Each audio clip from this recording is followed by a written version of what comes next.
Hello everyone, this is David. In this video, I'll be translating and summarizing the latest Urdu broadcast by Shahbaz Gill to make it accessible for our English-speaking audience. Let's go through the key developments and insights in Shahbaz Gill's words. Firstly, let's talk about the defense budget. Yes, there is a demand being made to triple the defense budget.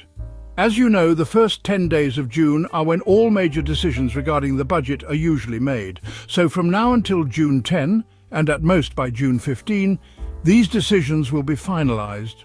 The new fiscal year begins from July 1. Senator Faisal Vauda and several others have now raised the demand in the Senate and elsewhere to triple the military's budget. Currently, the active defense budget, which covers all military activities, is approximately 2,200 billion PKR. Including pensions and other allowances, it reaches around 2,800 billion PKR. This figure does not include assets like land acquisitions for DHA phases, military businesses or subsidies. They are separate. The entire expense related to military operations, salaries, facilities, vehicles, fuel, etc. is about 2,700 to 2,800 billion PKR. Now, it is being suggested that the active budget be increased from 2,200 billion to over 3,000 billion, and the total budget should exceed 4,000 billion PKR. Looking back at history, whenever the PMLN, Pakistan Muslim League Nawaz, had tensions with the military establishment, their stance remained consistent. They never wanted a powerful military. Khawaja Asif's speeches reflect this attitude. Despite the persecution our party and its leaders have faced, including May 9 events where over 13,000 of our people were arrested, IDs and passports cancelled, we still believe Pakistan needs a strong military, but one that behaves like that of a democratic country. A military that points its weapons at enemies, not at its own citizens. We want a powerful military, not one that blackmails judges, kidnaps people, tortures them, or interferes with politics and media. For that kind of conduct, 4,000 billion PKR is not justified. However, if the military sticks to its constitutional role, any amount of budget is justified because a strong defense is essential for Pakistan. But the current military budget should not be used for political manipulation, torture, or surveillance. Article 6 should apply to those who misuse it. The budget must go solely towards national defense. Now stepping back and looking at the broader context, war today isn't conventional.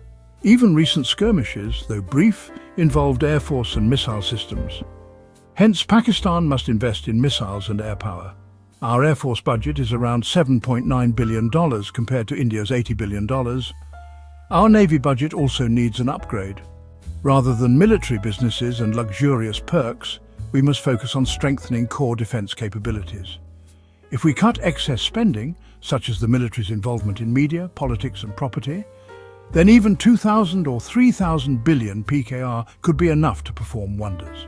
We must spend wisely and proportionately. Focus on current needs, air force and missiles. Conventional defense is already strong due to our nuclear capability.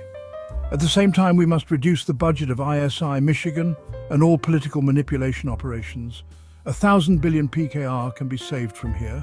The money saved can buy substantial arms and strengthen core forces. So, if we must increase the budget, go ahead but cut unnecessary expenditures. Focus on health, education and technology. That's where Pakistan's real future lies. Now switching topics, Maryam Nawaz, the so-called Daddy's Princess, recently visited Sargodha. Roads were paved overnight, laptops were distributed, extravagant spending just for applause. Such spending needs to stop. Instead of using health and education funds to increase the defense budget, cut these lavish expenses. Yesterday she arrived late at night in Lahore using your tax-funded jet, then returned to Islamabad without attending a single official meeting. We hear she's going for a photo opportunity at the airport with no official engagement. All this on public money. If she was only going to attend a dinner hosted by the Field Marshal, why return to Lahore at all? Why not just stay in Islamabad? Meanwhile, DG ISPR has released another patriotic song. Each song costs millions in production. That money could have bought missiles or military gear. Field Marshal has started praising the media, which was suppressed for 2 years, including Twitter bans. Now, because there's a conflict with India, media is being used again. But people won't forget the past so easily. There are now rapid tours by military leadership across universities, an election-like atmosphere. DGISPR visited Peshawar University. These actions aim to rebuild popularity and counter PTI narratives. We're also hearing that new DHA phases are being launched again.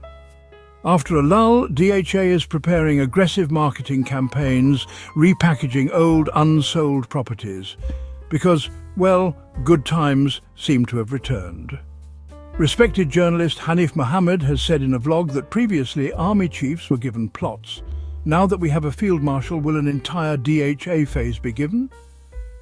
In Gaza, the situation is tragic and worsening.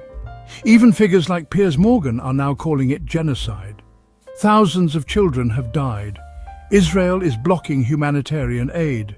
The Muslim world is largely silent. If Imran Khan were out of jail, he would be a strong voice for these oppressed people. Let's pray for those innocent lives, and that powerful countries play their role in stopping the ethnic cleansing. Lastly, Shafkat Chowdhury, a Pakistani journalist, tweeted about the hypocrisy children martyred in drone strikes in Waziristan and bomb blasts in Kuzdar. Yet military spokespeople ask children if the army is doing its job. According to Shafkat, those children's corpses say, "No, you have not done your job." And may Allah protect him for speaking the truth, because in Pakistan, such truth-telling often invites harsh consequences. That wraps up our translation of Shahbaz Gill's video. I hope this English version helped you understand his message better. Please like, share and subscribe to Public Lens to help our community grow. Don't forget to leave a comment below and let me know what you thought of this effort.